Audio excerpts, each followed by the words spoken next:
Good afternoon. It is August 16th, and yes, afternoon. This has been a day where I haven't been able to catch up with myself. Today's devotion is once again from Psalm 119. We're getting towards the end of the psalm, and David says, I obey your precepts and your statutes, for all my ways are known to you. And I've titled this devotion, God's rules are there for our own good. Now, you got to follow me through here to understand what I'm saying. Most of the time when we look at God's commandments, his rules, his do's and don'ts, you hear people say that God's a downer, he's a bummer, he's restrictive, he says you can't do that, he wants you to do that, and all it is kind of restrictive.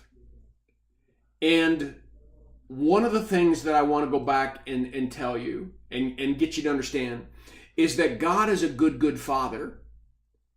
And a good father puts restrictions around his children, not to crimp their style, not to remove their freedom, not to so they don't have any fun. He puts these boundaries and these restrictions to keep them safe, so that they can live safely and happily and wonderfully and peacefully and joyfully inside the envelope of his grace and his presence. Because outside is dangerous. Outside are things that are going to harm and hurt you.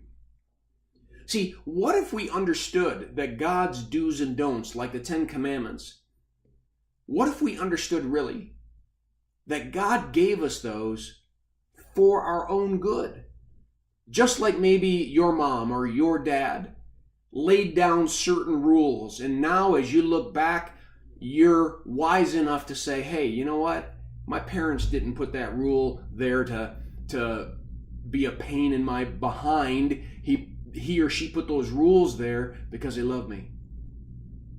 And they wanted to make sure that I was safe. And they wanted to make sure that I could have fun. And they wanted to make sure that my life would be good and meaningful. So I just want you to consider that today. When you think about God's do's, his rules,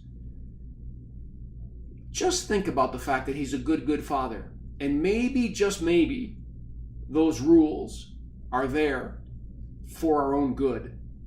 I encourage you to read the devotion that's attached, and I pray this devotion is a blessing to you. Have a firmly rooted day.